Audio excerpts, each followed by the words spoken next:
Breaking news. Timur Tengah kembali bergetar. Laporan masuk hampir bersamaan. Langit Tel Aviv dipenuhi jejak pencegat. Iron Dome aktif. Sirene berbunyi. Beberapa rudal balistik diluncurkan dari wilayah Iran. Target wilayah Israel. Hampir pada waktu yang sama. Sebuah drone bersenjata menghantam pangkalan Amerika Serikat di Erbil, Irak. Gudang amunisi menjadi sasaran.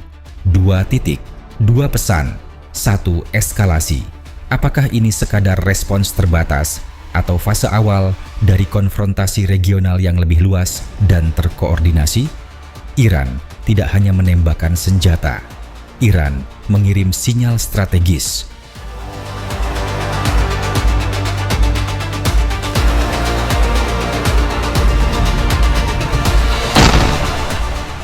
Serangan ke wilayah Tel Aviv bukan simbolis, ia dirancang untuk terlihat. Rudal balistik jarak menengah digunakan. Kecepatan tinggi, lintasan atmosfer atas, waktu reaksi sempit, sistem pertahanan Israel bekerja. Pencegat diluncurkan. Beberapa rudal dicegat di udara. Beberapa lainnya dilaporkan jatuh di area terbuka. Pesannya jelas, Iran ingin menunjukkan bahwa jarak bukan lagi penghalang, bahwa kemampuan proyeksi jarak jauh mereka nyata. Ini bukan uji coba, ini demonstrasi. Demonstrasi jangkauan, demonstrasi presisi, demonstrasi keberanian politik.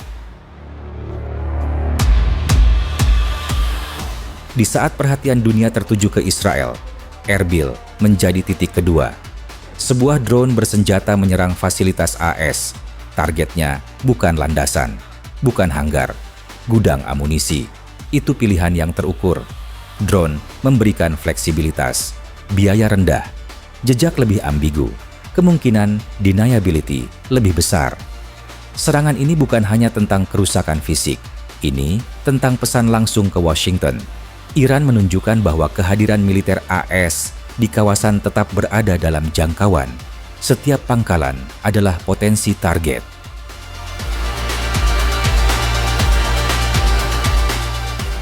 Spekulasi meningkat setelah kabar wafatnya pemimpin tertinggi Iran, Ali Khamenei.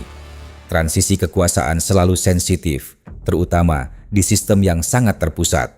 Dalam momen seperti ini, stabilitas internal harus diperlihatkan, dan seringkali kekuatan eksternal ditunjukkan untuk mengonsolidasikan legitimasi domestik.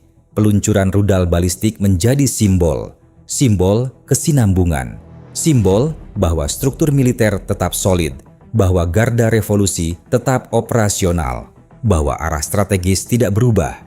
Ini bukan hanya kebijakan luar negeri, ini juga konsolidasi dalam negeri.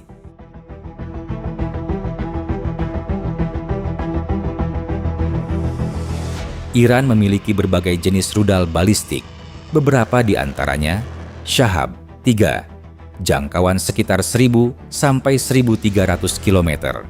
Berbasis desain nodong Korea Utara, Ghadr 110, versi peningkatan, akurasi lebih baik, waktu persiapan lebih cepat. Emad, dilengkapi kendaraan masuk ulang berpemandu, presisi lebih tinggi dibanding generasi sebelumnya. Sejil, berbahan bakar padat, respons peluncuran lebih cepat, lebih sulit dideteksi sebelum peluncuran. Penggunaan rudal berbahan bakar padat mengubah kalkulasi, waktu persiapan lebih singkat, deteksi lebih sulit, respons lawan semakin sempit, dan itulah inti dari deterrence modern. Kecepatan, ketidakpastian, tekanan psikologis.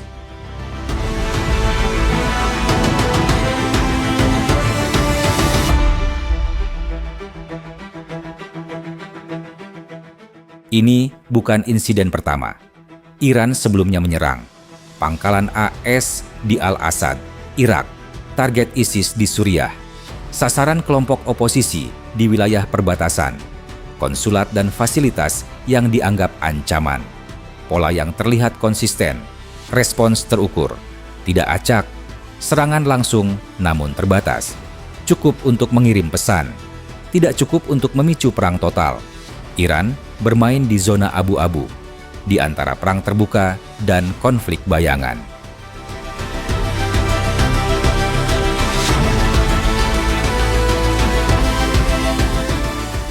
Apa yang sedang diuji?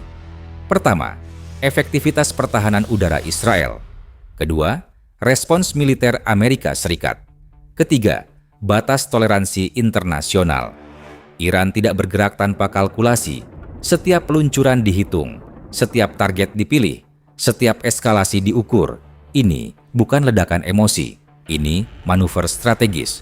Tujuannya, meningkatkan posisi tawar, menunjukkan kapabilitas, membangun deterrence, dan mungkin menguji apakah dunia siap menghadapi babak berikutnya.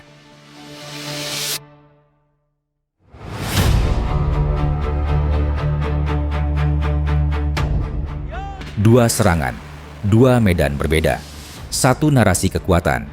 Timur Tengah telah lama hidup dalam siklus eskalasi terbatas, serangan, respons, pernyataan diplomatik, penahanan, lalu ulangi.